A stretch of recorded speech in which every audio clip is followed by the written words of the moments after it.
Olá, seja bem-vindo, seja bem-vinda ao nosso canal de estudos bíblicos, o nosso THI, Teologia Itinerante.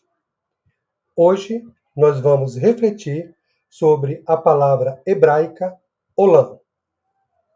Olam origina duas palavras em nosso vernáculo, eternidade ou eterno. Tanto eternidade quanto eterno é originária da mesma palavra hebraica, Olam. Espero que você esteja no local bem confortável. Não esqueça de dar pause quantas vezes for necessário para consultar os textos bíblicos aqui informados. Então, prepare-se, a sua Bíblia, seja de forma impressa ou digital, para juntos refletirmos sobre a palavra Olam.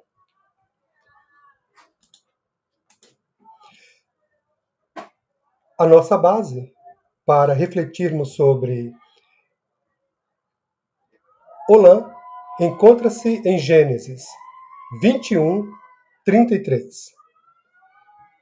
Vejamos o texto em epígrafe em nosso vernáculo, como aparece em nossas versões em língua portuguesa. Gênesis 21, 33 diz assim: Abraão plantou uma tamargueira em Beer-Sebá e invocou ali o nome do Senhor, o Deus eterno. O que nós vamos trabalhar é essa palavra aqui, eterno, o Deus eterno. Não El e nem Elohim, apenas eterno, que é a tradução da palavra Olam nesse contexto.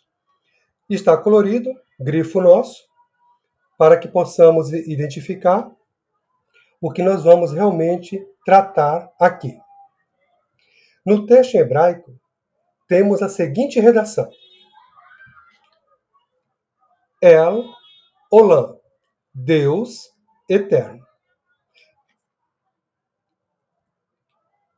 A Septuaginta, a tradução dos 70, por sua vez, traduziu esse texto da seguinte forma. Observe que o texto Olam, em grego, aparece como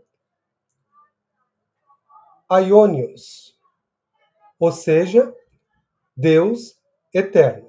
Então, eternidade ou eterno, para os gregos, é aion, que é a tradução de Olam.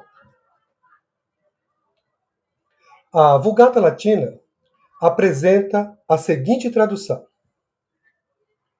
Dei eterno, Deus eterno. Eu quero que vocês observem que na tradução nós vamos readequando o sentido para povos distintos, cultura distinta. A nossa reflexão aqui é sobre a audiência. Como que a audiência entendia a palavra Olam, e não como o nosso dicionário traz. Porque o nosso dicionário sofreu a influência dos gregos e da Vulgata Latina. E, por sua vez, o nosso vernáculo. A gente vai voltar à origem do entendimento sobre o que é eternidade ou o que é eterno. Agora que já identificamos historicamente como a palavra eterno em Gênesis 21, 33, passou por transformações culturais. Vamos analisá-la no contexto inerente à audiência da antiga aliança. Observe que Olam, além de iniciar lá em Gênesis 21, 33, não perdeu o sentido no decurso do tempo. Porque o profeta Isaías, lá em Isaías 40, 28, já dizia o seguinte: o Deus eterno, mantendo a originalidade do que é Olam. Ainda, analisando o texto bíblico, nós temos também no Salmo 90, verso 2, o salmista escreve o seguinte: Antes que nascessem os montes, ou que tivesses formado a terra e o mundo, sim, de eternidade a eternidade, tu és Deus. O salmista está dizendo, de Olã a Olã, tu és Deus. Da forma analisada até o momento, observamos que o conceito de eterno, ou eternidade, é altamente relevante na Bíblia. Por que temos que gastar tempo refletindo sobre este tema?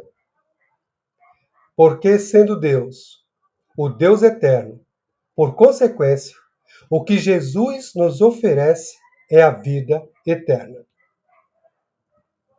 O senso comum, influenciado por nossas traduções, associa a palavra eterna como vinculada ao tempo, isto é, a algo que existe para sempre, como sendo algo infinito. Infinito é algo que tem começo, mas não tem fim. Eterno é algo que não tem começo nem fim. E aqui surge realmente aquele momento de respirarmos fundo para entendermos a diferença de infinito e eterno. Como dito anteriormente, infinito é algo que tem começo, mas não tem fim. Eterno é algo que não tem começo nem fim. Portanto, como explicar a vida eterna que Jesus nos oferece? Como entender um Deus eterno? Eterno é aquilo que nunca houve tempo que não existia e para sempre existirá. Lembra do Salmo 90, verso 2, que de eternidade a eternidade, tu és, Senhor, tu és Deus? Lembra disso? Se não lembra, pausa no vídeo e releia o Salmo 90, verso 2. O autor do livro de Hebreus exemplifica essa afirmação quando afirma que Jesus Cristo é o mesmo ontem e hoje e eternamente. O ontem, para o autor de Hebreus, não significa um dia anterior ao hoje. O ontem, para o autor de Hebreus, significa desde sempre. Jesus Cristo é o mesmo desde sempre, não tem começo, e hoje e eternamente. Portanto, o eterno, o Deus de Abraão, não está qualificado na categoria de tempo. A evidência disso é que na língua grega, o tempo que se marca no relógio é o cronos e não o aion. Cronos é o tempo que se cronometra. Inclusive, criamos uma figura de linguagem conhecida como onomatopeia para descrever o tempo do relógio, ou seja, o tic-tac, tic-tac, para descrever o tempo que cronometramos. O tempo da eternidade nas Escrituras Sagradas é conhecida pelos gregos como aion. Aion é a tradução grega da palavra hebraica olam. Aion é o tempo antes do tempo. É o tempo do tempo que não tinha tempo. É o tempo antes do Bereshit, ou seja, antes de no princípio. O tempo do tempo antes do tempo. Isso é Olam. Isso é eternidade. Isso é eterno. Comparando Gênesis 1:1 com João 1:1, isto é, no princípio criou Deus, e no princípio era o Verbo, surge a incógnita. No princípio do quê? No princípio do tempo, do nosso tempo, do Cronos, no princípio em que Deus criou o tempo. Antes de Deus criar o tempo, ou seja, no princípio, não existia tempo. Que existia então? O Olam, a eternidade. O Olam, a eternidade de Deus. E o que Cristo nos promete, a vida eterna, é entrar dentro dessa esfera que pertence unicamente a um ser que é eterno, ao Deus eterno. Por isso que temos a resposta de Deus dada a Moisés lá em Êxodo 3:14, dizendo: Eu sou. Ou seja, Deus não tem nome, ele é. Porque nome nós damos para as coisas que existem. E Deus não existe. Simplesmente ele é. A eternidade nas Escrituras não é algo relativo somente a tempo. Eternidade, ou eterno, na Bíblia Sagrada, é aquilo que está fora da categoria de medida. Logo, contemplamos que há duas ordens nas Escrituras, referente à criação de Deus. A ordem natural ou a ordem da criação, isto é, categoria de medida. E a ordem espiritual ou a ordem da eternidade, que não pode ser mensurado. Vejamos um exemplo da ordem espiritual ou a ordem da eternidade. Em Apocalipse 13, verso 8, João descreve o seguinte: o cordeiro que foi morto antes da fundação do mundo.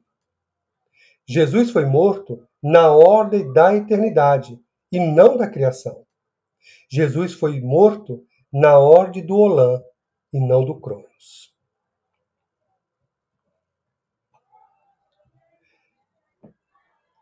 Jesus foi morto no Olam de Deus. De acordo com Apocalipse 13, verso 8, compreendemos que Deus se relaciona com a sua criação na ordem da eternidade. Sendo Deus espírito, é necessário que os seus adoradores o adorem em espírito e em verdade. Quem adora a Deus em um lugar específico, o adora na ordem natural. Adorar a Deus na ordem do Olam é adorar em um outro nível que a maioria de nós desconhecemos. Observe que a Bíblia Sagrada compara a intimidade conjugal como a relação da igreja com o noivo.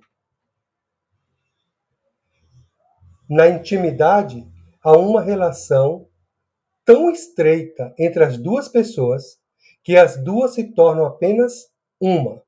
E aqui deixo para vocês refletirem os textos que corroboram com essa afirmação, que são Gênesis 2:24, 1 Coríntios 7, de 2 a 5, e Efésios 5, de 21 a 32.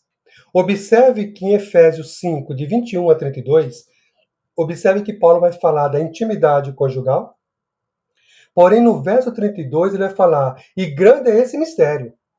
E ele vai assim, fala de Cristo e a igreja. Observa como Paulo vai desenvolvendo e trabalhando essa intimidade. Naqueles momentos íntimos, como os casais manifestam a sua intimidade? Com palavras? Não, com sussurros e gemidos. Não obstante, os rabinos afirmam que o livro mais espiritual da Taná, o que chamamos de Antigo Testamento, é o livro de Cântico dos Cânticos. Neste livro é tratado da intimidade conjugal. Se até hoje você não se relacionou com o Eterno com gemidos, você não sabe o que é uma verdadeira relação com o seu Criador.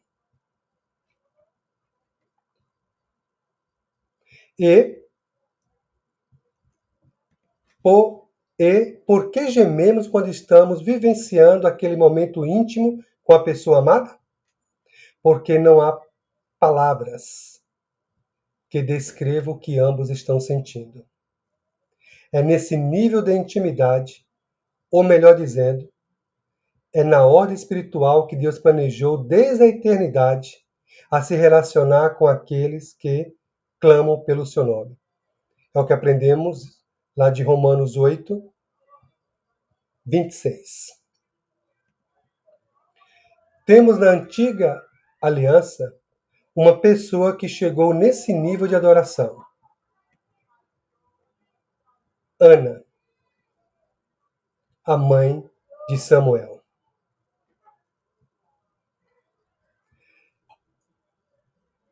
Essa reflexão se encontra lá em 1 Samuel, capítulo 1. Leia o capítulo 1 inteiro e depois verifique em detalhe os versos de 9 a 15.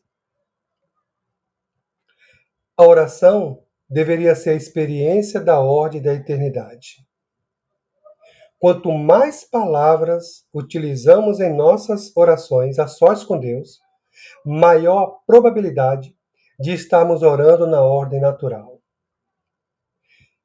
Se aproximando da oração do fariseu descrito por Jesus em Lucas 18, de 9 a 13. Ou seja, quanto mais palavras utilizamos em nossas orações a sós com Deus, maior a probabilidade de estarmos orando na ordem natural, se aproximando da oração do fariseu, descrito por Jesus em Lucas 18, 19 a 13. Observe o detalhe dos versos 11 e 12. Porque em nossas orações devemos utilizar menos palavras e mais gemidos? Porque quem fala domina a conversa. Observe que quando você fala com alguém, este fica em silêncio te ouvindo. Portanto, no momento de oração, que possamos ouvir mais e falar menos. Em síntese, Olã, o aion dos gregos, é o tempo antes do tempo. É o tempo do tempo que não tinha tempo. É o tempo antes do Bereshit, antes de no princípio. Se você gostou desta reflexão, aqui no nosso blog, basta escanear, vou deixar o link logo abaixo do vídeo. Também tem este tema escrito lá em nosso blog, que você pode complementar esse estudo com o que está escrito lá no blog. Não esqueça de visitar o nosso blog para ter acesso também a esse conteúdo e muitos outros. Aguardo você no nosso próximo estudo. Antes de você sair, não esqueça de dar o seu like, se inscrever no canal. Se você gostou, encaminhe para os seus amigos. Caso você não tenha gostado, encaminhe para os seus inimigos.